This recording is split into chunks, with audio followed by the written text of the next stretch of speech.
ನಮಸ್ಕಾರ. ನಾನು ವೈದ್ಯ ಸಮರ್ಥ್ ಪಿ ರಾವ್, ಅಮೃತ ಆಯುರ್ವೇದಿಕ್ ಸೆಂಟರ್ ಬಸವನಗುಡಿಯಲ್ಲಿ ಪ್ರಾಕ್ಟೀಸ್ ಮಾಡ್ತಾ ಇರೋದು.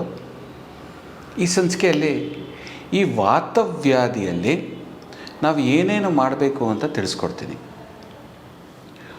ಮೊದಲನೇದಾಗಿ ಅಭ್ಯಂಗಂ ಆಚರೇತ್ ನಿತ್ಯಂ ಅಂತ ಆಯುರ್ವೇದ ಹೇಳುತ್ತೆ. ಪ್ರತಿನಿತ್ಯವೂ ನೀವು ಅಭ್ಯಂಗ ಮಾಡ್ಕೊಬೇಕಾಗತ್ತೆ.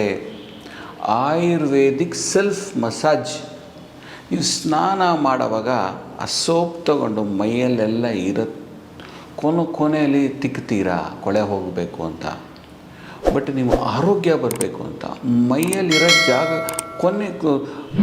ಕಾರ್ನರ್ಸಲ್ಲಿ ನೀವು ಎಣ್ಣೆ ಅಪ್ಲೈ ಮಾಡಿ, ಅದಕ್ಕೆ ಮಸಾಜ್ ಮಾಡಿ. ನೀವು ಸೋಪ್ ಹಾಕೋ ಡ್ಯೂರೇಷನ್ನೇ ನೀವು ಎಣ್ಣೆ ಹಾಕೋದಕ್ಕೆ ಉಪಯೋಗಿಸಿ. ಸ್ನಾನಕ್ಕೆ ಮುಂಚೆ ಎಣ್ಣೆ ಹಾಕ್ಕೊಳ್ಳಿ. ಎಳ್ಳೆಣ್ಣೆ ತೊಗೊಂಡು ಒಂದು ಚಿಕ್ಕ ಸ್ಟೂಲ್ ಇಟ್ಬಿಡಿ ಬಾತ್ರೂಮಲ್ಲಿ. ಆ ಸ್ಟೂಲಲ್ಲಿ ಕೂತ್ಕೊಂಡು ಆ ಎಣ್ಣೆ ತೊಗೊಂಡು ಎಲ್ಲ ಕಡೆ ನೀವು ಅಪ್ಲೈ ಮಾಡ್ಕೊಳ್ಳಿ.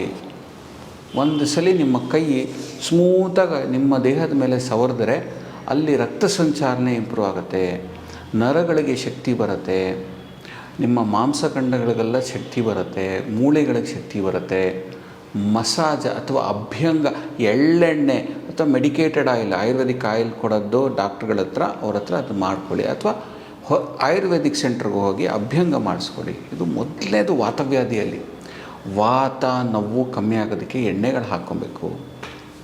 ಈ ಎಣ್ಣೆಗಳು ಕೂಡ ನಮ್ಮ ಆಯುರ್ವೇದದಲ್ಲಿ ಇದರಲ್ಲಿ ಒಂದು ಸೈನ್ಸ್ ಇದೆ. ಒಂದು 200 ವೆರೈಟಿ ಎಣ್ಣೆಗಳಿದೆ. ಅದನ್ನೊಂದು ಯಾವುದೋ ಧರ್ಮಸ್ಥಳದಲ್ಲಿ ಯಾವುದೋ ಅಂಗಡಿಯಲ್ಲಿ ಏನೋ ಎಣ್ಣೆ ಕೊಟ್ಟರು, ಅಥವಾ ಯಾವುದೋ ಒಂದು ತೀರ್ಥಕ್ಷೇತ್ರದಲ್ಲಿ ಅಲ್ಲಿ ಈಚೆ ಹೂವು ಹಣ್ಣು ಮಾರೋ ಕಡೆ ಯಾವುದೋ ಒಂದು ಎಣ್ಣೆ ಕೊಟ್ಟ. ದಯವಿಟ್ಟು ಇದರಲ್ಲಿ ಒಂದು ಸೈನ್ಸ್ ಇದೆ. ಕ್ವಾಲಿಫೈಡ್ ಆಯುರ್ವೇದಿಕ್ ಡಾಕ್ಟ್ರ್ ಹತ್ರ ಕೂತ್ಕೊಂಡ್ರೆ ಅವರು ನಿಮ್ಮ ಕಾಯಿಲೆ ತಕ್ಕಂಗೆ, ನಿಮ್ಮ ಆಮವಾತಕ್ಕಿದೆಯಾ ಈ ಎಣ್ಣೆ, ನಿಮಗೆ ಸಂಧಿವಾತ ಇದೆಯಾ ಈ ಎಣ್ಣೆ, ವಾತರಕ್ತ ಇದೆಯಾ ಈ ಎಣ್ಣೆ, ಸೊ ಹೀಗೆ ಬೇರ್ಪಡಿಸ್ತಾರೆ. ಆ ಥರದ್ದು ಸಾಕಷ್ಟು ಎಣ್ಣೆಗಳಿವೆ. ಆ ಎಣ್ಣೆಗಳನ್ನ ನೀವು ಉಪಯೋಗಿಸ್ಕೊಬೋದು. ಮಾಂಸಾಹಾರಿಗಳಿಗೆ ಮಾಂಸದ ಸೂಪು ಆಯುರ್ವೇದ ಹೇಳುತ್ತೆ. ಮೀನು ಮಾಂಸದ ಸೂಪು ಸೇವನೆ ಮಾಡೋದ್ರಿಂದ ಕೂಡ ಈ ವಾತದ್ದು ಕಮ್ಮಿ ಆಗುತ್ತೆ. ಶಾಕಾಹಾರಿಗಳಿಗೆ ಉದ್ದಿನ ವಡೆ ಸೇವನೆ ಮಾಡೋದು ತುಂಬ ಒಳ್ಳೆಯದು. ಹಾಲು ಮತ್ತು ಜಿಡ್ಡಿನ ಪದಾರ್ಥಗಳು ವಾತವ್ಯಾಧಿಯಲ್ಲಿ ಸೇವನೆ ಮಾಡೋದು ಒಳ್ಳೆಯದು. ಯಾಕಂದರೆ ದೇಹಕ್ಕೆ ಶಕ್ತಿ ಕೊಡುತ್ತೆ. ಆದಷ್ಟು ಆಹಾರಗಳಲ್ಲಿ ಜಿಡ್ಡಿನ ಪದಾರ್ಥ, ಹುಳಿ ಹಣ್ಣುಗಳು, ಉಪ್ಪಿನ ಪದಾರ್ಥಗಳು ಜಾಸ್ತಿ ಸೇವನೆ ಮಾಡಬೇಕು. ಇವಾಗ ನೋಡಿ, ಪೊಟ್ಯಾಷಿಯಮ್, ಮೆಗ್ನೀಷಿಯಮ್ ಎಲ್ಲ ಮಸ್ಕ್ಯುಲರ್ ಸ್ಟ್ರೆಂತ್ಗೆ ಹೇಗೆ ಇಂಪಾರ್ಟೆಂಟು. ಸೊ ಬೇರೆ ಬೇರೆ ಥರದ್ದು ಸೈನ್ಯವನ್ನು ಉಪ್ಪುಗಳು, ಕ್ಷಾರಗಳ ಸೇವನೆ ಮಾಡೋದ್ರಿಂದ ಆ ನಮ್ಮ ಮಸಲ್ಸ್ಗೆ ಬೇಕಾಗಿರೋ ಎಲೆಕ್ಟ್ರೋಲೈಟ್ಸು, ನ್ಯೂಟ್ರಿಷನ್ನು ಚೆನ್ನಾಗಿ ಸೇವನೆ ಆಗತ್ತೆ. ಈ ಎಣ್ಣೆ ಎಲ್ಲ ಅಪ್ಲೈ ಮಾಡಿದ ಮೇಲೆ ಸೂರ್ಯ ತಾಪದ್ದು ಸೇವನೆ ಮಾಡಬೇಕು. ಇದರಿಂದ ಏನಾಗುತ್ತೆ ಅಂದರೆ ದೇಹಕ್ಕೆ ಒಳ್ಳೆ ವಿಟಮಿನ್ ಡಿ ಪೋಷಣೆಯೂ ಕೂಡ ಆಗುತ್ತೆ.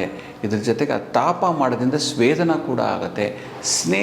ಸ್ವೇದನ ನಮ್ಮ ಚರಕದಲ್ಲಿ ಹೇಳ್ತಾನೆ, ನೀನು ಒಂದು ಹಲಿಗೆ ಪೀಸು ತೊಗೊಂಡು ಅದಕ್ಕೆ ಕರೆಕ್ಟಾಗಿ ಎಣ್ಣೆ ಮತ್ತು ಅದಕ್ಕೆ ಸ್ಟೀಮ್ ಹಾಕಿದ್ರೆ ಅದನ್ನು ಬೆಂಡು ಕೂಡ ಮಾಡ್ಬೋದು. ನಮ್ಮ ದೇಹದಲ್ಲಿರೋ ಕಾಯಿಲೆಗಳನ್ನು ಕೂಡ ಕರೆಕ್ಟಾಗಿ ಸೆಟ್ರೇಟ್ ಮಾಡ್ಬೋದು.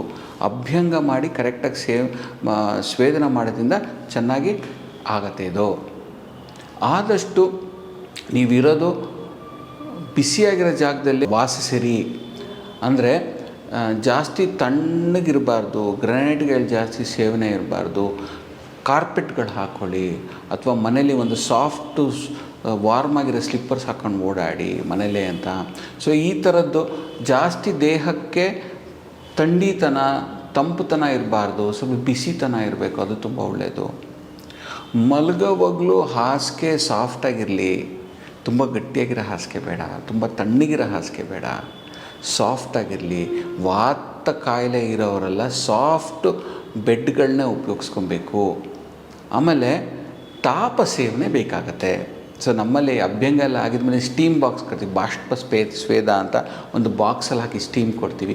ನಾಡಿ ಸ್ವೇದ ಕೊಡ್ತೀವಿ. ಅಥವಾ ಈ ಪಿಂಡಗಳು, ಪತ್ರಪಿಂಡದ್ದು ಪೊಟ್ಟಲಿಗಳು ಹಾಕ್ಕೊಂಡು ಸ್ವೇದನ ಕೊಡ್ತೀವಿ. ಇದು ಕೂಡ ಏನಾಗುತ್ತೆ ಅಂದರೆ ಸ್ಟೀಮಿಂಗು ಅದೆಲ್ಲ ತುಂಬ ಚೆನ್ನಾಗಿ ಹೆಲ್ಪ್ ಆಗುತ್ತೆ. ಸೊ ಈ ಸಂಚಿಕೆಯಲ್ಲಿ ನಾನು ನಿಮಗೆ ಈ ವಾತವ್ಯಾಧಿಯಲ್ಲಿ ಏನೇನು ಸೇವನೆ ಮಾಡಬೇಕು ಅಂತ ತಿಳಿಸ್ಕೊಡ್ತಿದ್ದೀನಿ. ಮುಂದಿನ ಸಂಚಿಕೆಯಲ್ಲಿ ಮತ್ತೊಂದು ನೋಡೋಣ. ಅಲ್ಲಿವರೆಗೂ ನಮಸ್ಕಾರ.